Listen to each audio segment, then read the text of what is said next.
Saudações, meus queridos, muita paz, muita luz. Sejam muito bem-vindos ao nosso canal Pleiadianos. Meu nome é Ariel Espíndola e eu saúdo a cada um de vocês. Vocês do nosso canal no YouTube, com 93 mil inscritos. Vocês também dos meus 2 Facebooks. Vocês também do meu Instagram, de todo. Deu um pequeno bugzinho aqui. Comigo os aparelhos sempre tem que dar bug, gente, impressionante. Entrou uma pessoa, o som tá saindo? Se puder me dizer. Eu gostaria de conversar um pouquinho hoje com vocês, bater um papo sobre o inconsciente coletivo. Ou você já deve ter ouvido também a frase ou o ditado de comportamento de manada. E o que é o inconsciente coletivo e o que é o comportamento de manada? Bom, segundo Carl Jung, e eu vou ler um trechinho aqui para vocês, se vocês não conhecerem, vocês pesquisem. Carl Jung é muito bom, embora eu goste de Freud, mas eu sou fã mesmo de Carl Jung. Ele define o inconsciente coletivo da seguinte forma. Eu estou aqui com o celular, então eu vou ler para vocês. O inconsciente coletivo é um reservatório de imagens latentes, chamadas de arquétipos ou imagens primordiais, que cada pessoa herda dos seus ancestrais. As pessoas não se lembram das imagens de forma consciente, porém herdam uma predisposição para reagir ao mundo da forma que seus ancestrais faziam. Então, quando nós falamos de inconsciente coletivo, segundo o Carl Jung, nós estamos falando também de herança genética. Quando nós falamos de herança genética, nós podemos falar de herança genética tanto do ponto de vista de humanidade, que todos nós somos humanos, mas nós podemos falar também do ponto de vista de herança hereditária. Por exemplo, vou dar um exemplo bem simples para vocês. O meu sobrenome ele é Espíndola. Eu, há anos atrás, pesquisando o meu sobrenome, que é Espíndola, que não é um sobrenome em português, não é? Que é um sobrenome que vem da Itália, porém que não é de italianos, mas são de judeus. Então, a minha herança genética, os meus ancestrais são o quê? São de italianos que viveram em Gênova por 900 anos, mas que também eram considerados, que não tinha o nome ainda cristãos, não é? Eram considerados como judeus do caminho. O que eram judeus do caminho? Judeus do caminho eram todos aqueles judeus que ouviram falar dos ensinamentos do profeta, conhecido por vocês como Jesus ou Cristo, o nome dele é hebraico, Yeshua HaMashiach. Então, só para poder dar uma pequena explicação aqui para vocês do que é herança genética, eu tenho, por exemplo, na minha família como herança genética, Espíndola, não é? Eu tenho descendentes de italianos, eu tenho descendentes desses judeus do caminho. Então, na minha memória, no meu DNA, no meu subconsciente, está gravado várias e várias experiências, imagens, medos, dons, várias coisas dos meus ancestrais. Assim como você também, se você for pesquisar, por exemplo, o sobrenome da sua família, ver da onde que vem o sobrenome da sua família, você vai ver qual é o seu comportamento e como o comportamento dos nossos ancestrais, isso eu estou falando em termo médico mesmo, cerebral, como que isso influencia no inconsciente coletivo nosso. Então, por exemplo, na minha família, nos meus ancestrais, existiram pessoas boas, existiram pessoas más, existiram literalmente santos que foram canonizados, existiram papas, existiram rabinos, existiram pessoas que fizeram coisas terríveis, horríveis, existiram pessoas que fizeram coisas maravilhosas. E quem sou eu e quem é a minha família? eu e a minha família é a somatória da herança genética de todos esses nossos ancestrais. Isso é o inconsciente coletivo. Agora, nós nos tornarmos conscientes de nós é nós acessarmos o nosso inconsciente e perceber, por exemplo, só um exemplo aqui, né? Eu nasci no Brasil, mas tenho essa ascendência. Então, por exemplo, as pessoas da minha família, elas falam alto, elas gesticulam bastante com as mãos, não é? Que nem os italianos fazem. A minha família, mesmo não tendo contato, não é? Com os italianos, com o judaísmo, carrega em si uma lembrança, uma memória genética de como se comportar, de como agir, e isso tanto para coisas positivas como para coisas negativas também. Uma vez, apenas usando exemplo, que eu descobri a minha ancestralidade, uma vez que eu descobri o inconsciente coletivo da minha família por herança, e eu sei que eu sou uma somatória de tudo isso, eu sei que eu sou capaz tanto de fazer o bem, que eu sou capaz de fazer coisas maravilhosas, mas eu também sou capaz de fazer coisas terríveis. A partir do momento que eu tenho consciência e eu tomo consciência disso, eu saio do inconsciente coletivo de herança genética e passo a ter controle sobre as minhas ações, controle sobre as minhas escolhas. Então não é porque uma pessoa da minha família ou várias pessoas da herança genética da minha família foram reis, rainhas, condes, condessas, ou pobres, ou vassalos, ou santos, ou terroristas. Não é porque tem tudo isso, e realmente tem mesmo. Que quer dizer que eu também tenha que ser. Eu tenho a predisposição a ser, mas não quer dizer que eu seja. Então quando nós vamos pesquisar a nossa herança genética, quando nós vamos pesquisar a nossa família, quando nós vamos pesquisar os nossos ancestrais, nós tomamos consciência de que nós somos essa somatória de todos esses nossos ancestrais. Só que a decisão de nós sermos algo é unicamente e especificamente nossa. Existem muitas pessoas, mesmo bastante pessoas que ainda estão nesse inconsciente coletivo. Primeiramente eu vou falar da parte cerebral, da parte de memória genética. Até as plantas têm, tá? Até as plantas. As plantas têm, nós como animais humanos temos também. Então, quando nós tomamos consciência da inconsciência coletiva, nós procuramos filtrar as nossas qualidades, as nossas aptidões. Sabe quando de repente você nasce numa família e, sei lá, você nunca aprendeu a tocar piano, nunca aprendeu a tocar violão, nunca aprendeu a cantar, nunca aprendeu nada assim. E de repente você faz aquilo com uma maestria enorme. Não necessariamente isso vem de outra vida e de outra encarnação. Você pode muito bem ter desperto no seu código genético essa habilidade de um ancestral seu. Então vocês compreendem? Por exemplo, eu trabalhei durante bastante tempo como voluntário com pessoas com problemas com álcool, com problemas com drogas, com vícios, e nós chamamos essas pessoas de adicta, ou que tem adicção. O que é adicta ou adicção? Adicta e adicção é, por exemplo, quando você teve pessoas na sua família que teve problemas com droga, com álcool, e você já nasce com a propensão de ter os mesmos problemas, tanto com droga como com álcool.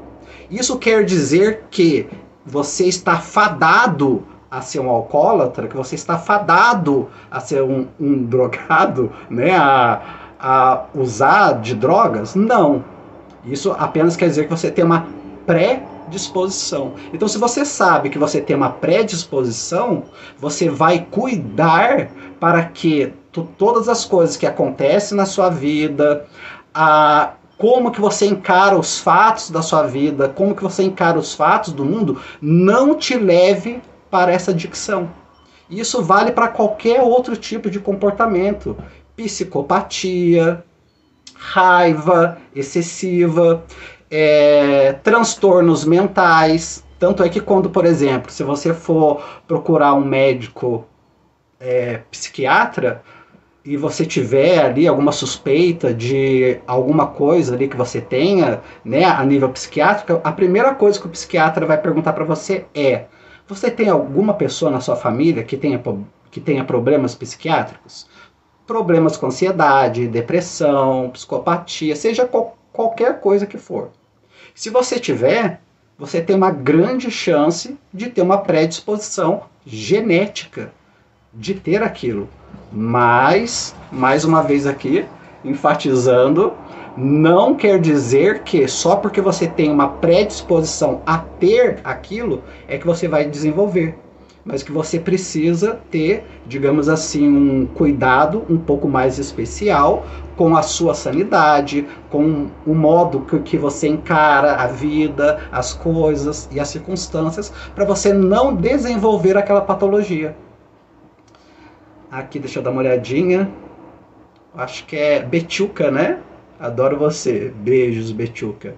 A Fernanda Jardim também, boa noite. Boa noite a todos. Ariel, Espíndola. Nossa, eu nem sei em qual dos dois fez meu que eu tô, gente. Eu nem sei qual dos dois fez meu que eu tô. Mas enfim, sobre o comportamento de manada e a inconsciência coletiva do nosso comportamento de manada. Todos nós, porque nós somos animais racionais, nem sempre, né? Mas buscamos sempre ser animais racionais. Nós queremos sempre estar encaixados em um grupo, seja um grupo religioso, seja um grupo social, seja um grupo que for. Nós buscamos aceitação, nós queremos ser aceitos. E isso já vem da nossa ancestralidade, isso já vem lá de trás.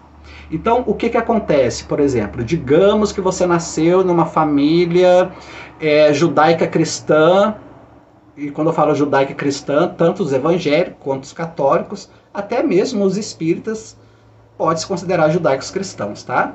Mas digamos que você nasceu numa família judaica cristã católica. Você foi doutrinado naquela religião católica, cresceu na religião católica, ouviu os padres falando as coisas e tudo mais, e você nunca se perguntou: será que tudo isso que eles estão dizendo realmente é isso mesmo? Será que tudo isso é verdade? Será que eu quero ser mesmo católica? Ou eu quero ser protestante? Será que eu quero ser espírita? Será que se eu tivesse nascido há 5.000 anos atrás, por exemplo, onde só existiu o deus Marduk, eu não ia amar Marduk? Será que se eu tivesse nascido no tempo do Egito, eu não ia amar Horus?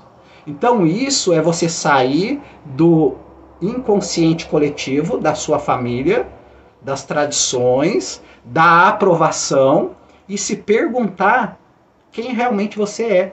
Se você está seguindo aquilo porque você gosta, porque você ama, porque você acredita, ou simplesmente por um comportamento de aceitação. E a partir do momento em que nós começamos a nos perguntar, a olhar para dentro de nós e nos perguntar: é isso mesmo que eu quero? É isso mesmo que eu acredito? É isso mesmo que eu sou? Será que existem outras maneiras de pensar? Outras maneiras de ver Deus, ou que nós chamamos de Deus? Será que existe outra maneira de ser? Você não está se tornando uma pessoa especial, uma pessoa iluminada. Você simplesmente está se tornando uma pessoa, começando a se tornar uma pessoa consciente de si. Consciente do que você quer, consciente do que você deseja, consciente do que você deseja buscar além daquilo que lhe foi apresentado. Então, é uma das coisas. A outra das coisas também, que fala do inconsciente coletivo, que eu vou ler aqui para vocês. Quais as diferenças entre inconsciente coletivo e imaginário social? O inconsciente coletivo é a categoria mais profunda da psique, enquanto o inconsciente pessoal se refere às categorias básicas. A mente humana é algo incrível e permeada de mistérios. Então nós temos, por exemplo, no nosso inconsciente coletivo. E o que seria o inconsciente coletivo? Aquilo que eu estava falando e dei o exemplo, por exemplo, da religião, não é? O padre foi lá, ou a sua mãe, ou alguém foi lá e contou uma história para você, né? Da Bíblia, de Jesus, do Novo Testamento. Não sei se já aconteceu isso. Se não aconteceu, pegue e faça essa experiência. Ah, Jesus nasceu numa manjedoura assim, assado e tal coisa, não sei o que. Você escutou o padre falar, a mãe falar, as pessoas na sua volta falar, todo mundo falar a mesma coisa. E quando você pega a Bíblia para ler, ao invés de você ler ela mesmo, ler de verdade, você vai só passando o olho por cima. Porque o seu cérebro já assimilou aquelas informações e você pula informações extremamente cruciais que estão escritas ali e que você não percebeu, porque você assimilou aquilo de tudo que já disseram para você. Então vocês compreendem? Nós temos também esse inconsciente coletivo. E falando de inconsciente coletivo, por exemplo, quando nós vemos um comportamento, seja no nosso pai, na nossa mãe, seja nos nossos governantes, seja nas pessoas, e que nós consideramos esse comportamento não apropriado, o que nós fazemos quando nós não estamos no inconsciente coletivo? Nós não replicamos esse comportamento. Então, uma vez que eu sei que causar dor a uma outra pessoa é ruim, eu não vou causar dor na outra pessoa, porque é ruim. Porque talvez eu já tenha sentido essa dor, não tenha sido agradável. Ainda que aquela pessoa tenha usado palavras para me causar dor, ainda que aquela pessoa tenha usado palavras para me ferir e para me machucar. É claro que tudo isso tem categorias, tá, gente? Pelo amor das deusas. Não estou falando de crimes, e nem de crimes raciais, e nem de crimes, tá? Estou falando apenas, digamos assim, de ofensas. Como diz Leandro Carnal, a ofensa é um veneno que você dá ao outro. Se o outro só vai fazer efeito se o outro tomar. Se o outro não tomar, não vai fazer efeito. Então, a própria pessoa que está oferecendo o veneno, ela é a primeira a ser envenenada.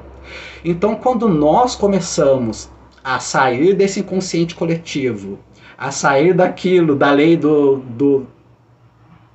olho por olho e dente por dente, nós vamos nos tornando conscientes. E se tornar consciente não é se tornar, nossa, como eu sou mais evoluído espiritualmente, nossa, como eu sou mais evoluído em termo mental. Não. Simplesmente você não quer causar ao outro aquilo que você sabe que é desagradável a você. Só que, infelizmente, existe um grupo de pessoas que ainda estão tão unidas nesse inconsciente coletivo que ainda ficam naquela. Bom, se eu ferir, eu também vou ferir. Se um dia fui traído, eu também vou trair. Se um dia eu machuquei, eu também vou machucar.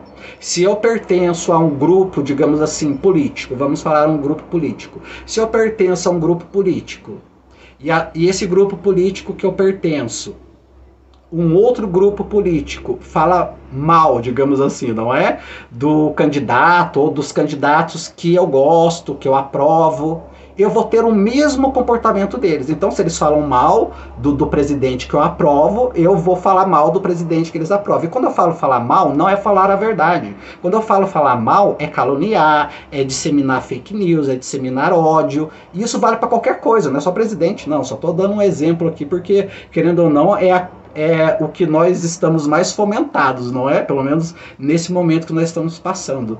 Então, quando nós começamos a agir, digamos, politicamente, da mesma forma que o outro age, o que isso nos torna de diferentes deles? Absolutamente nada. É o que uma vez, em uma das minhas lives, eu disse que existe o ativismo inteligente e o ativismo não inteligente. O que é o ativismo inteligente? O ativismo inteligente, seja ele político, seja ele social, seja ele religioso, seja ele o que for. O ativismo inteligente é você mostrar, seja nas suas redes sociais, seja na sua conduta, principalmente na sua conduta, não é? Seja no que for, os pontos positivos daquilo que você apresenta. Agora, o ativismo negativo é você tentar impor aquilo que você pensa politicamente, religiosamente, socialmente a outra pessoa, como se você fosse uma pessoa superior, como se apenas o seu grupo ou as pessoas que pensassem igual a você tivesse um nível de padrão moral, tivesse um nível de padrão intelectual elevado do que a outra pessoa. Então esse é o ativismo negativo. E é por isso que nós vemos muitas e muitas pessoas, muitas das vezes, se considerando, por exemplo, nossa, como que essa pessoa ela é iluminada, como que essa pessoa ela é evoluída, como que essa pessoa ela é cheia de luz, quando simplesmente essa pessoa apenas se tornou consciente dos seus atos, das suas ações. Quando uma pessoa se torna consciente dos seus atos, quando uma pessoa se torna consciente das suas ações, ela não quer replicar as suas ações. E ela tem a plena consciência, a plena noção de que ela fazer isso é o mínimo, é o básico. Só que, infelizmente, para uma parte das pessoas que estão no inconsciente, aquilo é considerado como uma coisa, nossa, uau! Quão elevada que aquela pessoa é, seja espiritual, moral ou ética, ou seja lá o que for. Vocês compreendem isso? E o pior ainda acontece quando nós achamos que nós somos elevados. Quando na verdade nós estamos apenas fazendo o básico do básico do básico. Simplesmente isso.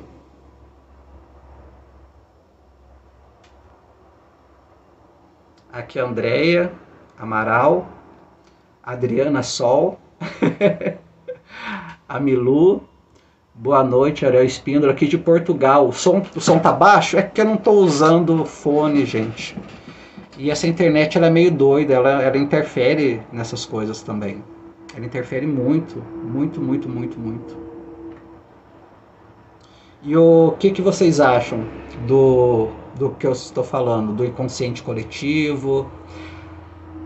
Vocês se pegam muitas das vezes tendo ações e reações inconscientes, tipo ações e reações de comportamento de manada, comportamento impulsivo, comportamento para ter aprovação das pessoas. Vocês também se pegam muitas das vezes fazendo isso? Deixa aí nos comentários.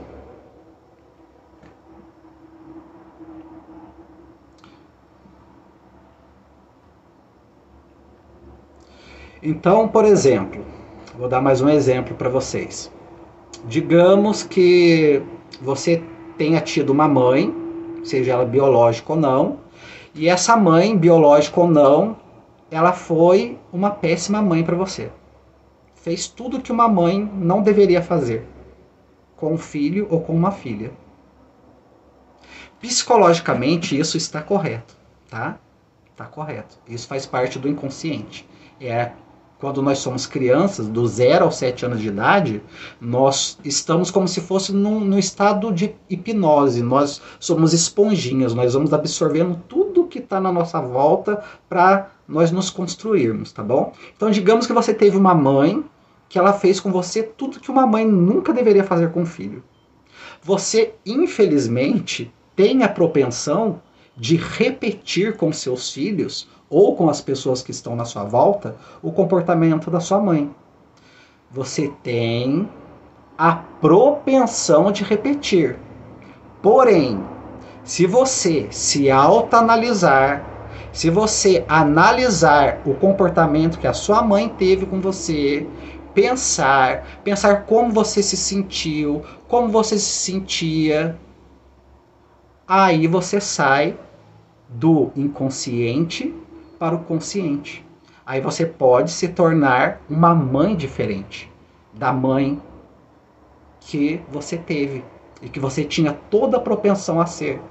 Então muitas pessoas talvez possam olhar para você e falar: nossa, mas você teve uma mãe que teve comportamentos tão terríveis e você é uma pessoa tão maravilhosa, uma pessoa tão boa, uma pessoa tão iluminada. Sinceramente, eu não vejo isso como você ser uma pessoa boa ou você ser uma pessoa iluminada. Eu vejo isso como você ser uma pessoa consciente. E isso vale para qualquer coisa, isso vale para qualquer relação. Qualquer relação que nós tivemos, inclusive relações de amor, relações de afeto, relações de carinho. Muitas das vezes, dentro da nossa família consanguínea ou adotiva, talvez nós não tivemos valores, não nos passaram valores, não nos passaram carinho, não nos passaram amor, não nos passaram coisas boas. Mas nós também temos comportamentos e nós também absorvemos esses comportamentos da sociedade. Então você foi uma criança que foi para a escola, você foi uma criança que pode não ter ido para a escola, mas você teve vizinho ou vizinha, você teve contato com outras pessoas. E esse contato que você teve com outras pessoas, você pode ter visto amor, você pode ter visto caridade, você pode ter visto compreensão, você pode ter visto um monte de coisas. Então você percebe que todos nós tivemos, seja dentro da nossa família ou fora da nossa família, todos os materiais, seja a nível psicológico, necessário para nós escolhermos quem nós queremos ser. Quando nós saímos do papel inconsciente de vítima, porque minha mãe foi assim, porque o meu pai foi assim, porque minha família é assim, é por isso eu sou assim, né? Ou como diz aquela música lá da Gabriela, eu nasci assim, eu cresci assim, Gabriela. Não é? Quando nós saímos disso, nós vemos que nós não crescemos isolados. Então nós tivemos sim, seja influências literárias, de professores, de vizinhos, de pessoas ao nosso redor. E quando nós saímos dessa psique, desse inconsciente que nós tivemos na nossa infância ou na nossa família, nós temos a decisão consciente de sermos aquilo que nós queremos ser. E não apenas um resultado psicológico daquilo que nós passamos. Adriana Sol. Deixa eu rolar o comentário aqui.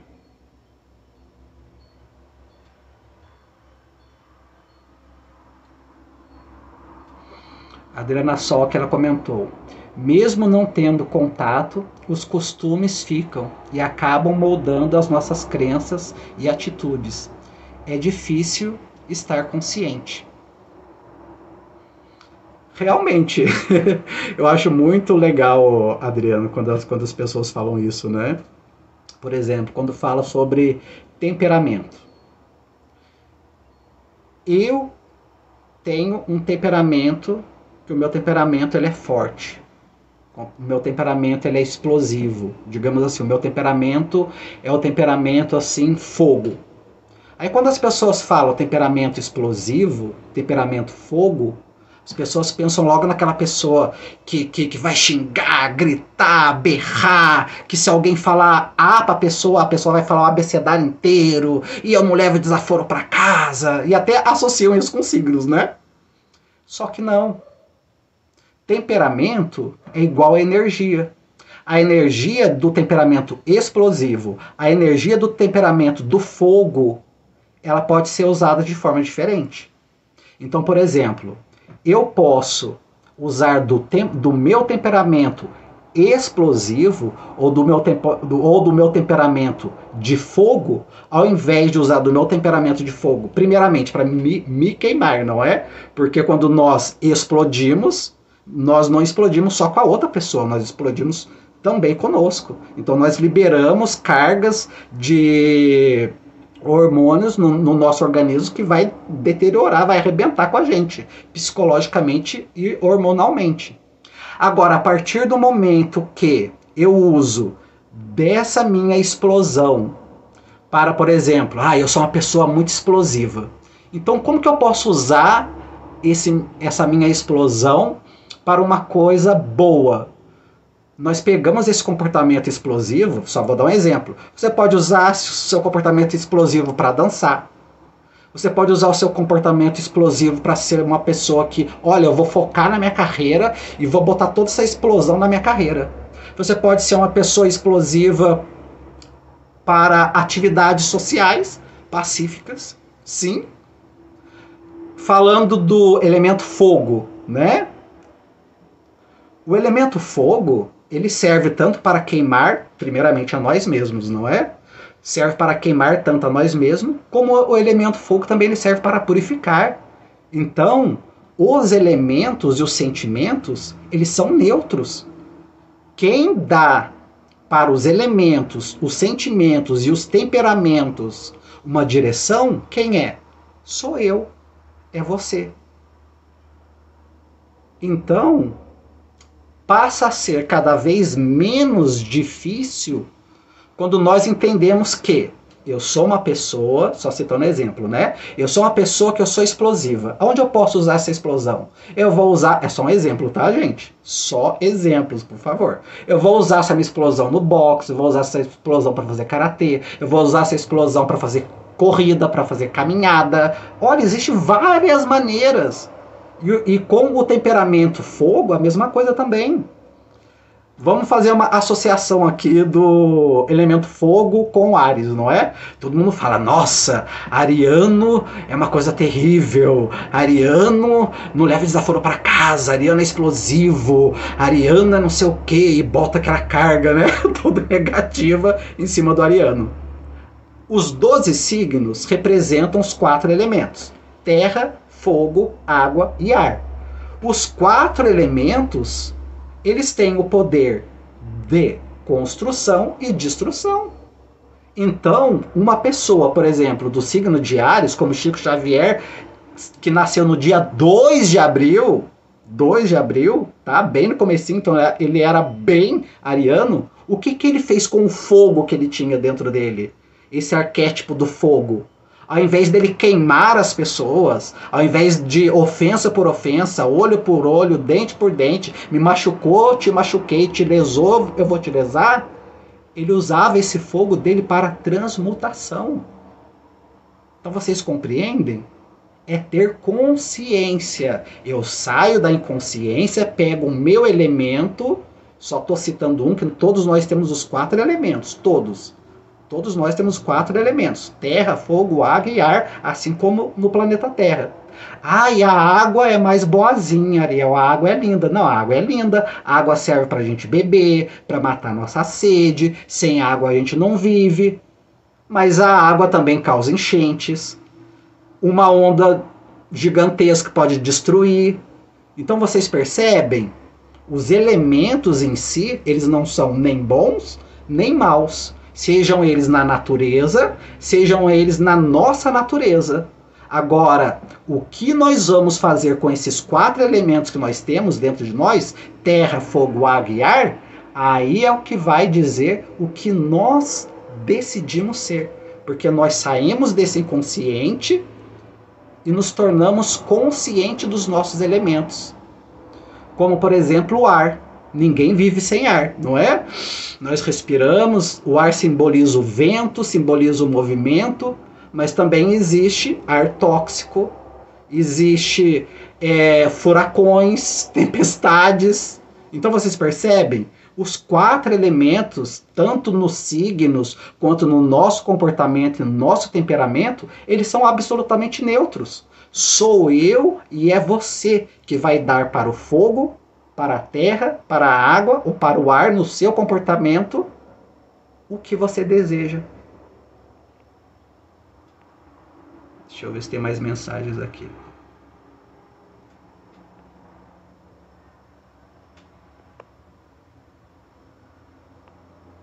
André Amaral. Tereza. Aqui a Marisa, boa noite, falou tudo. Opa.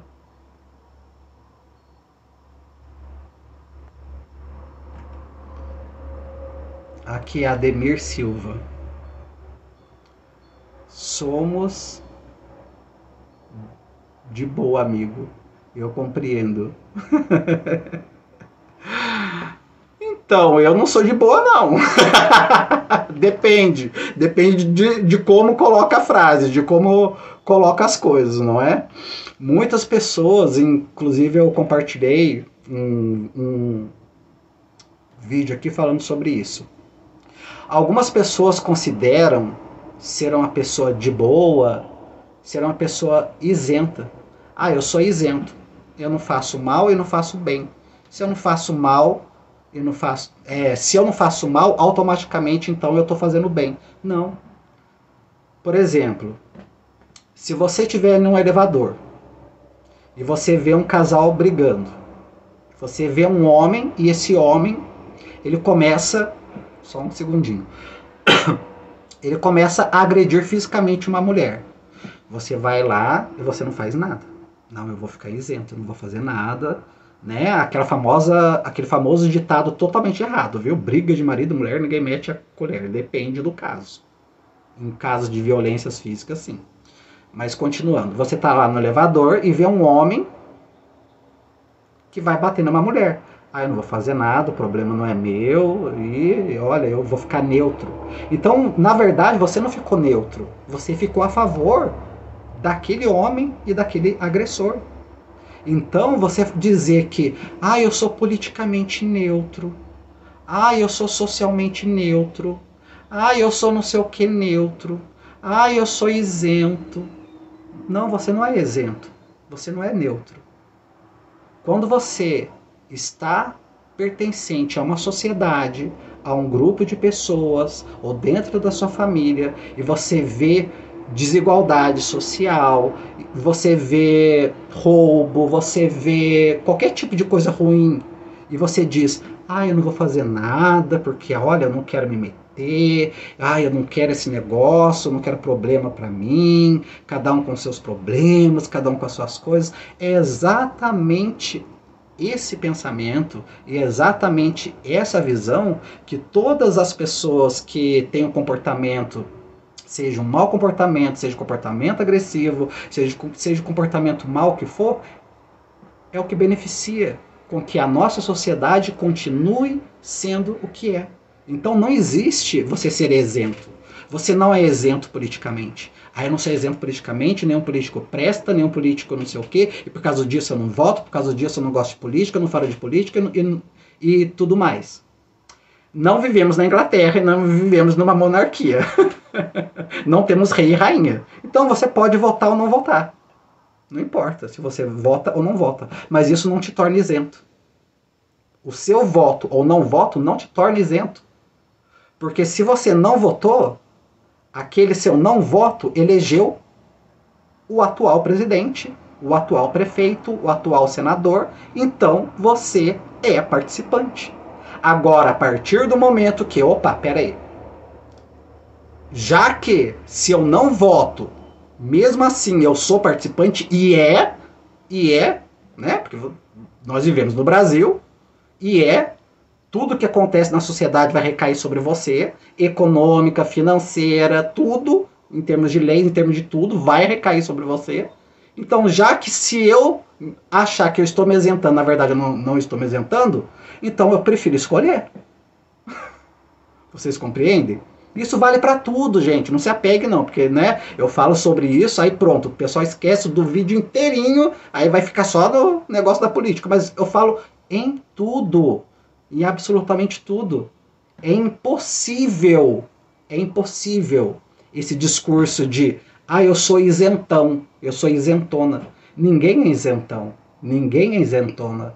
Se você não colabora para que a sua casa, a sua cidade, o seu bairro, o seu país seja um lugar melhor, você está contribuindo para que seja um lugar pior. Porque tem um tem uma passagem que Sananda Jesus ele diz o seguinte, que se os filhos da luz fossem iguais aos filhos das trevas, seria melhor. Porque os filhos das trevas é uma analogia que ele usou, tá bom? Analogia. Ninguém é bonzinho, ninguém é malzinho. Apenas uma analogia, tá? O que ele quis dizer com isso? É que quem faz maldade, quem é corrupto, quem espanca, quem é age de forma psicopática, eles são ativos, eles vão, eles fazem e não estão nem aí, passam por cima de qualquer um e vão embora. Então as pessoas que não gostam desse tipo de atitude, não acham correto esse tipo de atitude, mas cruzam o bracinho e falam, eu não vou me meter não vou fazer o mal que eles estão fazendo, mas também não vou fazer nada. Então na verdade você não está fazendo nada, você está contribuindo para que o mal continue existindo, em todos os níveis e esferas. Você compreende? Não existe ser neutro. A neutralidade não existe. A partir do momento que você faz parte de uma sociedade, a neutralidade não existe. Não existe neutralidade. Você sempre vai estar contribuindo para um dos lados.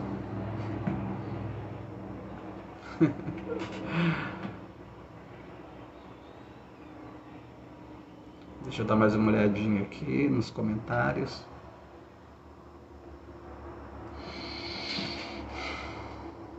Então é isso, gente, sabe? Eu acho assim muito interessante. Eu estava até conversando com uma amiga minha agora há pouco sobre isso. Que às vezes eu vou contar alguma coisa que aconteceu comigo, seja a nível familiar, ou seja alguma experiência mediúnica que eu tive, seja a experiência mediúnica boa ou má, não importa. Aí uma outra pessoa que está do lado de fora pode ter dois tipos de atitude. E tem esses dois tipos de atitude, desde que eu sou criança. Estou indo com meus 40 anos.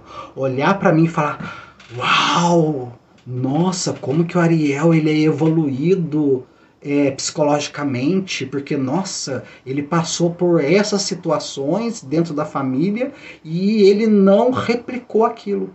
Não, eu não sou evoluído, nem melhor do que eles. Eu simplesmente não quero ser igual. E se eu não quero ser igual, eu não vou replicar isso, não me torna melhor do que eles. Me torna consciente, lembra? Inconsciente, consciente. E estar consciente não é estar melhor do que ninguém. Porque como a nossa amiga aqui mesmo disse, a Adriana, é uma tarefa fácil? Não é uma tarefa fácil quando nós não temos prática. Por exemplo, você já nasceu sabendo escrever? Algumas pessoas raríssimas já nasceram. Mas em via de regra não é? Primeiro a gente faz aquele garrancho e por aí vai até a gente aprender a escrever. Foi fácil? Não foi fácil, foi difícil. Mas uma vez que você aprendeu a escrever, se torna fácil. Então é a mesma coisa com os nossos comportamentos. A partir do momento que nós vamos continuamente colocando aquilo em prática, aquilo deixa de ser algo difícil para ser algo fácil. Quer dizer que nós não sentimos? Não. Quer dizer que nós não somos dominados pelos nossos sentimentos. Que nós não somos dominados principalmente pelos sentimentos destrutivos, pelos sentimentos que machucam o outro, pelas palavras que machucam o outro, pelas ações que machucam o outro. Então vocês estão compreendendo? Isso na realidade é um bem que nós fazemos para nós. Então se eu estou fazendo um bem para mim, não tendo o comportamento errado que uma outra pessoa teve comigo, isso me torna melhor do que ela? Não. Me torna uma pessoa que eu estou fazendo o bem para mim. É claro que esse bem que eu faço para mim, não replicando aquele comportamento, automaticamente vai beneficiar outra pessoa. Mas isso é apenas uma consequência. Simplesmente uma consequência. Então nós descemos desse pedestal, porque não tem pedestal. Aliás, em vários vídeos eu sempre falo isso. Fazer o bem, praticar o amor, a paz, a alegria, o riso, o canto, a dança, seja lá o que for. Você fazer o que é bom, não é porque você é bom, não é porque você é melhor, não é porque você é mais evoluído, é porque aquilo te faz bem em primeiro lugar. Você é o primeiro beneficiado, você é a primeira beneficiada. Assim como fazer o mal, você é a primeira e o primeiro a ser prejudicado.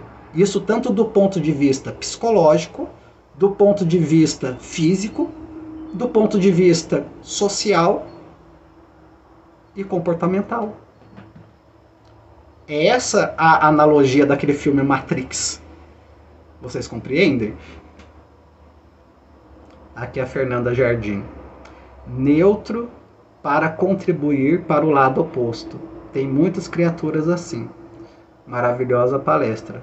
Um bate-papo, gente. Eu tô um tempo diretamente afastado, assim, digamos assim, do YouTube de fazer live, porque tá muito quente. Olha aqui.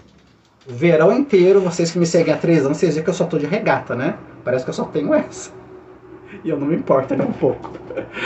Muito quente, gente, muito quente. Então mesmo eu fechando tudo aqui, eu não tô usando microfone, não tô usando nada, é um calor que vocês não têm noção. E eu sinto muito calor, sinto muito calor. E não tem ar-condicionado, não tem nada. Então a gente tem que se virar com o que a gente tem, né? Se virar com o que a gente pode. Então é um bate-papo aqui, informal mesmo. E é muito gostoso essa troca de informação, essa troca de experiência. Eu me lembro que uma vez também, eu estava compartilhando uma experiência que eu tive quando eu namorei com uma pessoa que era milionária e essa pessoa que era milionária passou todos os bens e o dinheiro líquido para mim. Automaticamente eu era um milionário. Já fui um milionário. Não é milhões de milhões de milhões a nível, a nível Kardashian, mas era um milionário.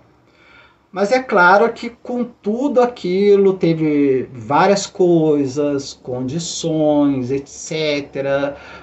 Teve um monte de coisas e que depois de um tempo eu percebi que não era o meu caminho, eu não estava disposto àquilo. Isso quer dizer que, Maria, eu acho que o dinheiro é ruim, que ser milionário é ruim, que isso aqui é ruim. Não.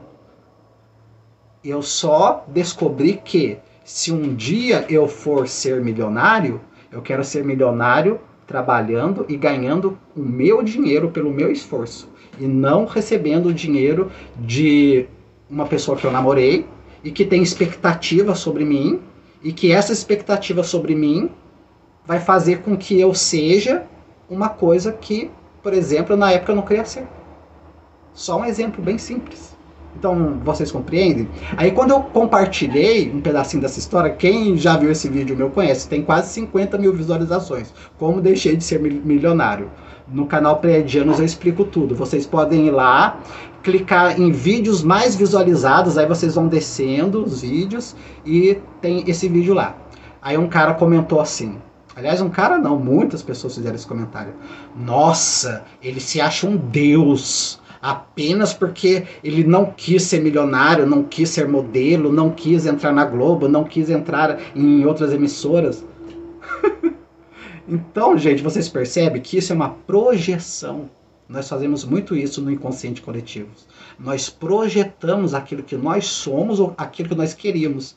Essas pessoas que comentaram isso, obviamente elas queriam estar no meu lugar e fariam diferente. E eu não me achei nem melhor e nem pior por tomar aquela decisão.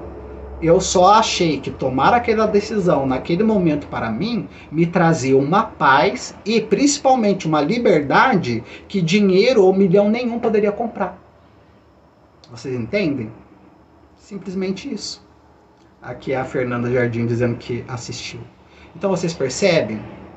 Então as pessoas, elas sempre vão olhar para você e elas vão medir você com a régua delas, segundo o inconsciente delas, segundo o que elas são, segundo o que elas desejariam ser. Aliás, tem muito disso, né? Hoje em dia isso aí tá assim explodindo, né? Por exemplo, você vê uma aptidão em alguém, seja ou uma aptidão e de repente você queria desenvolver aquela aptidão ou ter aquela aptidão e não tem. Aí você critica aquela pessoa. Ou de repente você gostaria de vestir uma roupa, ou pintar o cabelo de uma certa cor, ou você gostaria de repente mudar de religião e você não muda, aí você critica quem faz. Vocês compreendem? Então isso se chama projeção. Mas essa projeção é um problema do outro. É o outro que está projetando aquilo em você. A partir do momento que nós nos preocupamos com a projeção que as pessoas fazem sobre nós, as expectativas que as pessoas têm sobre nós, aí sim passa a ser um problema meu e seu.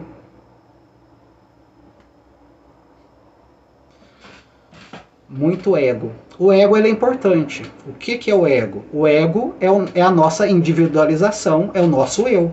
O que é o ego? O ego é o Ariel, o ego é a somatória do Ariel de todas as coisas que o Ariel viveu e vivenciou nessa encarnação. Então o ego é a personalidade. Então não existe isso de negar o ego, tirar o ego, arrancar o ego. Não, o que existe é você identificar o seu ego. Ego significa pessoa, persona, né, o que nós somos, e ver os pontos positivos, os pontos negativos e administrar os pontos positivos e negativos. Simplesmente isso. Todos nós temos. Todos nós temos os 4 elementos, todos nós temos temperamentos, todos nós temos capacidades para fazer coisas maravilhosas e fazer coisas terríveis. Aliás, tem um ditado também muito famoso dentro da filosofia, dentro da religião, que diz o seguinte: quanto maior é a nossa luz, e quando falo luz, com luz eu quero dizer consciência, consciência de si, não é do vizinho, não é do outro, consciência de si. Quanto mais consciência nós temos de nós, dos nossos atos, de quem nós somos, tudo aquilo que eu falei aqui desde o início dessa live, do consciente coletivo, da nossa herança genética, da nossa herança familiar psicológica, a partir do momento cada vez mais que eu tenho consciência, que eu trago a luz para mim dessa consciência, eu tenho a consciência também que eu posso agir de forma má. Então, quanto maior é a minha consciência que eu tenho de agir de forma boa, ou na luz, e a luz quer dizer enxergar-se, eu também tenho essa consciência que eu posso ser e fazer coisas terríveis. Então, vocês entendem? É isso. Todos nós temos, todos os seres têm. Os seres mais elevados, de 5ª, 6ª dimensão, 18ª, quanto maior é a sua consciência de iluminação, de se auto-enxergar, maior é a sua consciência das suas trevas, da sua habilidade de fazer o mal, coisas destrutivas. Mas ter a capacidade de fazer o bem não quer dizer que nós iremos fazer o bem. Como ter a capacidade de fazer o mal não quer dizer que nós iremos fazer o mal. Apenas que nós temos em nós essas duas capacidades. Tanto da luz quanto das sombras. E quando falo luz, eu falo conhecimento sobre si mesmo. E quando falo sombras, eu falo sobre conhecimento sobre si mesmo. Porque nós temos controle sobre nós mesmos. Nós devemos ter controle sobre nós, sobre as nossas decisões, pensamentos, comportamentos e ações. A Ana Dalla: Ariel, você podia me dizer algo sobre a Anitta? Já fiz um vídeo sobre ela. Assisti o vídeo em Envolver, pois tudo está muito comentado. Não gostei do vídeo. Passa para o mundo, principalmente para a juventude e tarará, tarará. Tem um vídeo aqui, tá? No meus 2 Facebook, que eu fiz e falei exatamente sobre isso.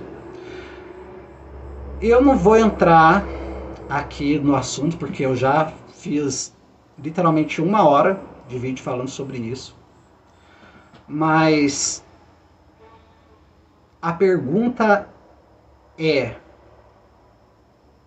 como nós somos vistos pela juventude? Isso sempre existiu na sociedade, não existiu Ana Dalla Priya. A mulher sempre foi vendida. Comercial de cerveja, a mulher tá lá. Comercial de carro, aliás, até hoje em dia, né? Comercial de carro, clipes de homens. O nosso problema é que nós vemos a mulher e o corpo da mulher como algo sujo, como algo nojento, como algo asqueroso.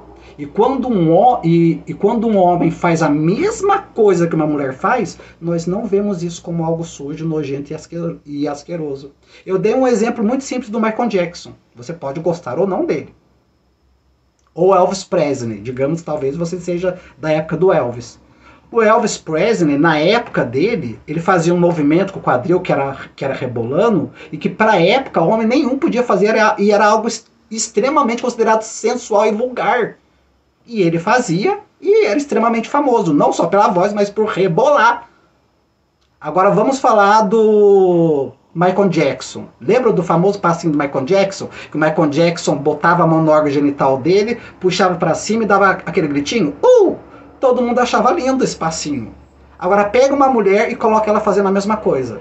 Você não vai falar, nossa, que vulgar, que absurdo, ela colocou a mão não vou falar o nome, porque não pode, né? Nem o nome do órgão genital da mulher não pode falar. Porque a mulher colocou a mão no órgão genital dela e fez algo. Mas o Michael Jackson pode e a mulher não pode, por quê? Então vocês entendem? É uma construção, minha querida. Infelizmente. Uma construção que, infelizmente, as mulheres carregam. As mulheres veem os seus corpos como vulgares. Então, automaticamente, vê o corpo da outra mulher como vulgar. As mulheres veem que os homens podem fazer tudo e não é vulgar. E a mulher não pode fazer nada que o homem faz e não é vulgar. Então, só para, pelo menos, responder a sua pergunta aqui. Mas eu já falei sobre isso em um vídeo. Eu posso marcar você lá, tá bom?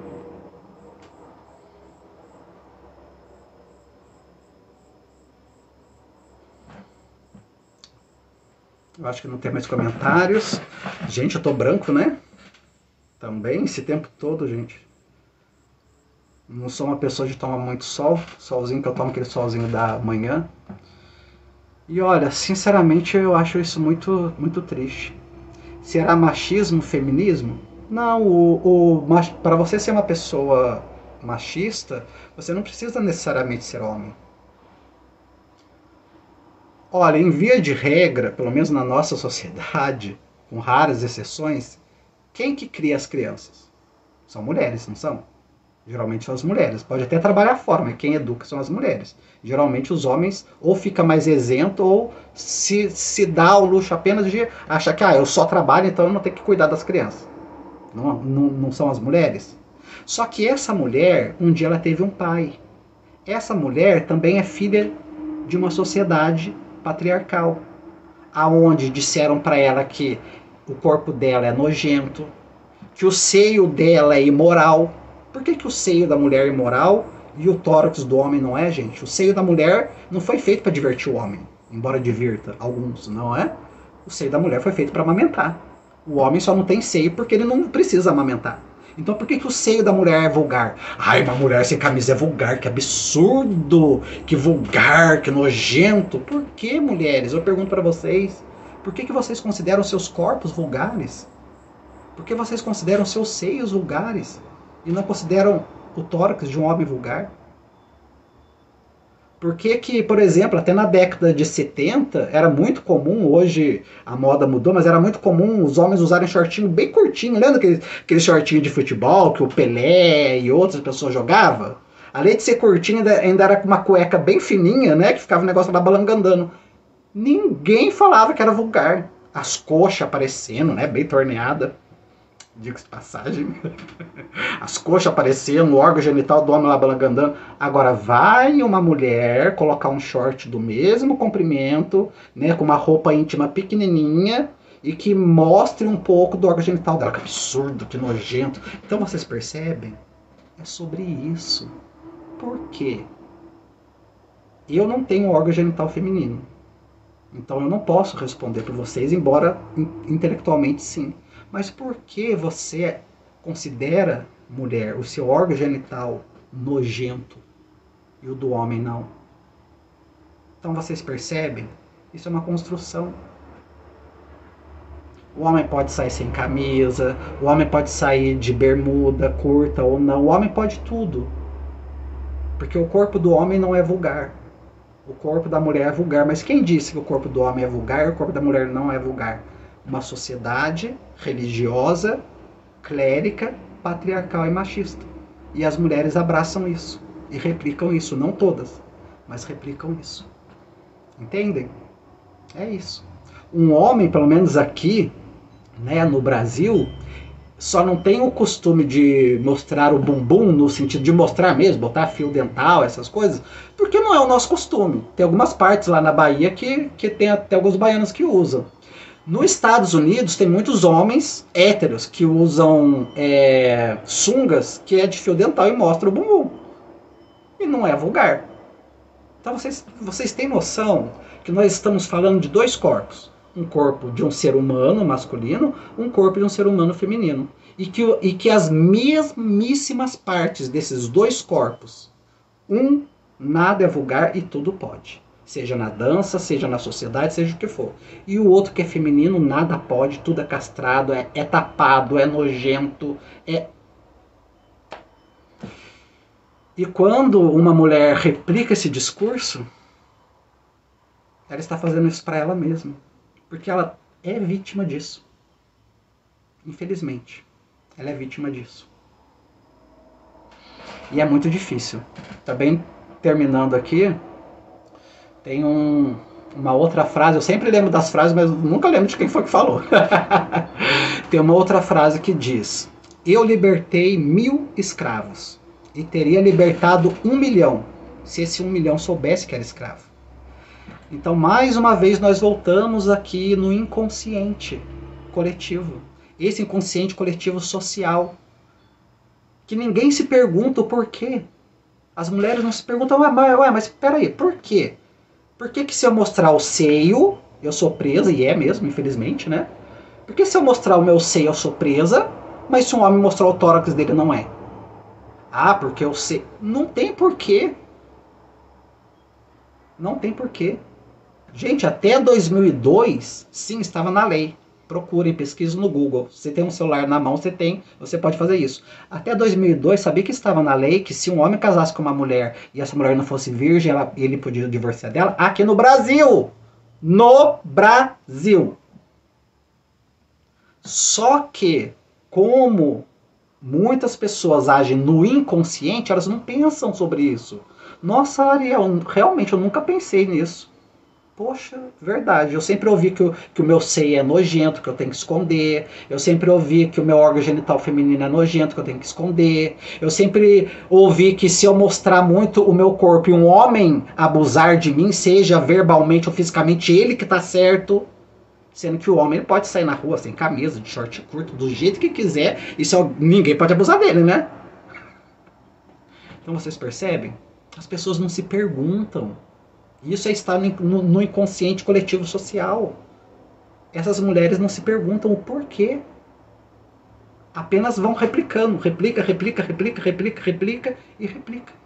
E continua replicando.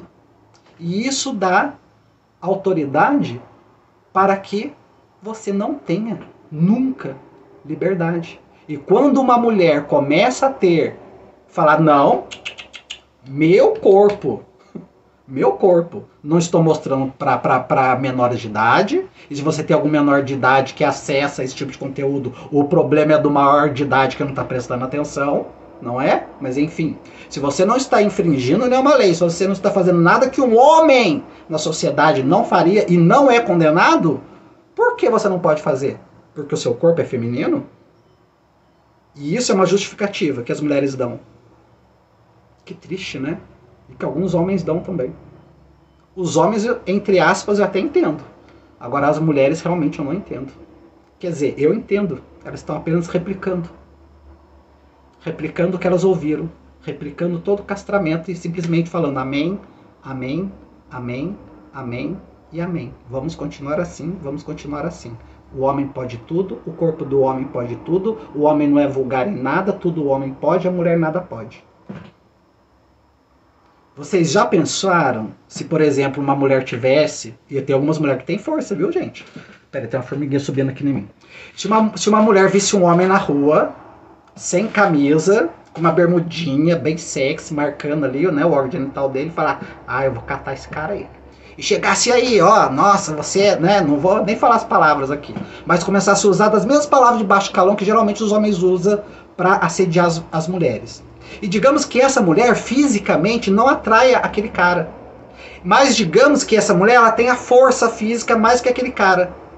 E digamos que ela consiga, não é, praticar um ato sexual com aquele homem. Mas a culpa é do cara. Quem mandou ele estar sem camisa na rua? Quem mandou ele estar com uma bermudinha sexy? Tá percebendo? 2 pesos, 2 medidas? Então quando você continua replicando isso, você está dizendo, homens, continuem abusando de nós. Homens, Continuem considerando os nossos corpos nojentos e imorais. Inconsciente social coletivo. Tá bom? É isso. Um beijo no coração de vocês. Muita paz, muita luz. Não se esquecendo que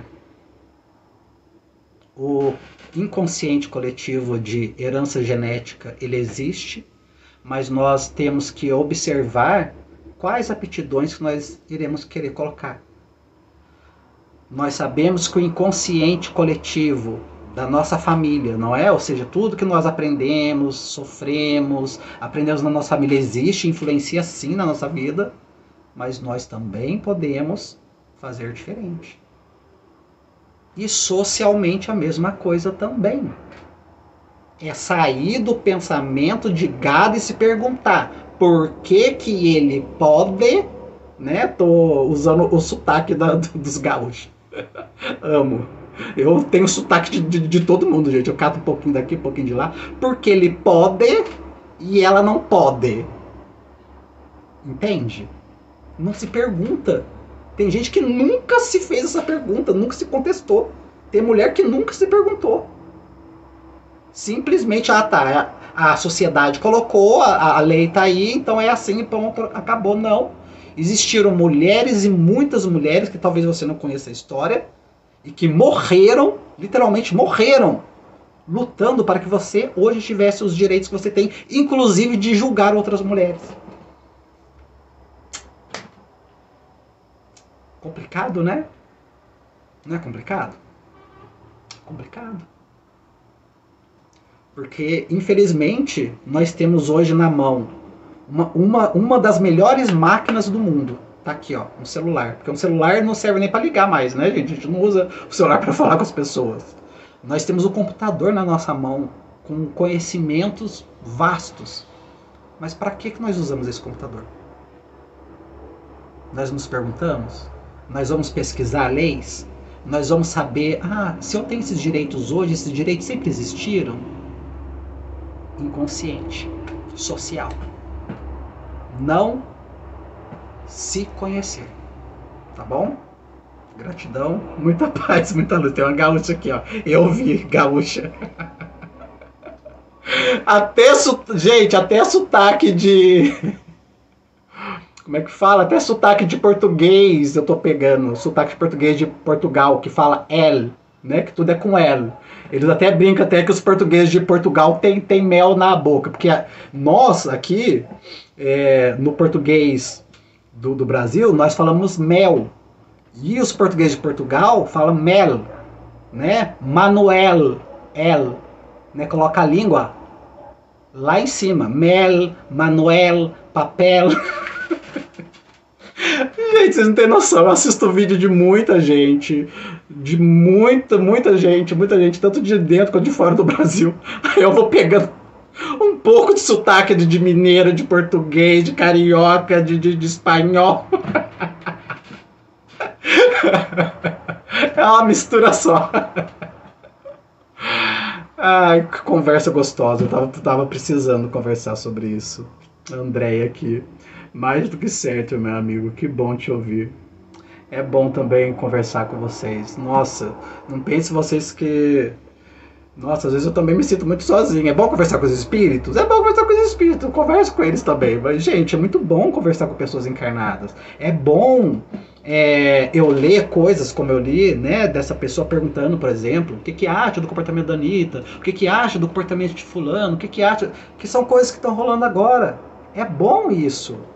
Quando eu dei essa resposta, não é para que essa mulher concorde ou não. Isso aí não vai interferir em nada na minha vida, vai interferir na vida dela. Se alguém vai ser prejudicado ou beneficiado, vai ser ela. Agora, se isso que eu disse pôde trazer uma clareza para ela ou para vocês, que legal, que bom. Então vocês entendem? Não é um professorado. Embora eu seja professor de teologia, mas eu sou professor de teologia quando estou exercendo teologia. Se um dia você estiver numa aula comigo e eu estiver exercendo a teologia, aí sim você vai se dirigir a mim como professor Ariel. Aqui não é o professor Ariel. Aqui é só Ariel. Não é? Tem muitas pessoas, por exemplo, com todo respeito, mas estou usando só um exemplo, tá, gente? Eu gosto do professor Lécio Fonseca. Professor Lécio Fonseca, as pessoas têm esse costume de chamar ele de professor Lécio Fonseca. Mas por que professor Lécio Fonseca? Porque ele é formado e já foi professor da USP e tem uma formação em uma determinada área. Mas isso quer dizer que ele é um professor espiritual? Não, porque não tem formação para ser professor espiritual. E olha que a minha formação é teologia, mas teologia não quer dizer espiritualidade. Então vocês entendem? São títulos. Nós gostamos muito de títulos, não é? Nós gostamos muito de cargo. Ou chama a gente de mestre, ou de mestra, ou de professor, ou de doutora, né? Às vezes nem a doutora. E vocês já perceberam que geralmente algumas pessoas que têm 2, 3, 4 mestrados, estou falando mestrado em qualquer área. Geralmente as pessoas que têm mais de um mestrado ou doutorado, elas não fazem questão de dizer que elas têm. Olha, me chame de doutor, porque eu tenho 4 doutorados. Me chame de mestra, porque eu tenho mestrado em não sei quantas coisas. Não. Porque quem é, de verdade, quem tem, não tem necessidade de se autoafirmar. Isso pode ser até inconsciente, tá? Isso é uma autoafirmação. Não, o doutor tem que vir antes, mesmo que eu não seja doutor naquilo que eu estou falando. Mas como eu sou doutor em alguma coisa, então o doutor vem antes. Então a gente vai ter que se referir, por exemplo, a quando uma merendeira, que aliás eu amo muito as merendeiras maravilhosas da escola. Eu vou chamar a merendeira de merendeira quando ela estiver dando uma palestra espírita. Senhora merendeira? Ela é merendeira quando ela está dando a merenda. Ela é cozinheira quando ela está no ambiente da cozinha, cozinhando. Então vocês percebem? Quem é, não precisa se autoafirmar. A não ser que esteja dentro da área dele ou dela. E o que nós mais vemos hoje é isso, né? Mestres, mestras, comandantes, professores. Mas acabo de dizer, se o professor está dentro da área de professorado dele, de doutorado dele, de magistrado dele, ok, tudo bem, você tem que se dirigir de forma formal como professor, professora, senhor juiz, excelentíssimo. Agora, se não está, aí sim é o que nós chamamos de ego negativo, a famosa carteirada, né? Eu não me sinto tão importante. Por eu não me sentir tão importante, então eu tenho que colocar uma carteirada ali na frente. Para dizer, olha, eu sou professor, eu sou doutor, eu sou mestre, eu sou mestra. Sendo que quem tem muito, muito, muito disso, nem usa. Por acaso vocês já viram uma pessoa extremamente rica, milionária, falar, olha vocês, olha aqui, deixa eu falar pra vocês, eu tenho milhões na conta, não sei o que, eu tenho não sei quantos carros, eu tenho não sei quantos de dinheiro aqui agora no meu cartão de crédito, eu tenho cartão de crédito limitado, não sei o que. Vocês não veem. Porque elas não têm necessidade. Elas não sentem necessidade de se autoafirmar na riqueza delas. Como algumas pessoas sentem a auto necessidade de se afirmar. Porque na realidade elas não sentem que elas têm valor. E o valor não vem de nada disso. Nem do professorado, nem do doutorado, nem de nada. Nem de nada. O valor vem de nós conhecermos a nós, do que nós estamos falando, agindo, se comportando, beneficiar a nós. Em primeiro lugar, beneficiar a nós. Se esse benefício vier para o outro também, maravilhoso. Mas o primeiro a ser beneficiado somos nós. Tá bom? Beijo. Alter ego, exatamente. A Dione aqui dizendo. A Dione assistiu o meu vídeo do alter ego, né? Alter ego, exatamente isso. Agora tchau mesmo, gente. Eu fico mandando beijo igual a Xuxa. O tempo todo, mas nunca desligo, né? Que é muito gostoso quando eu converso com vocês. Agora beijos mesmo. Tchau, tchau.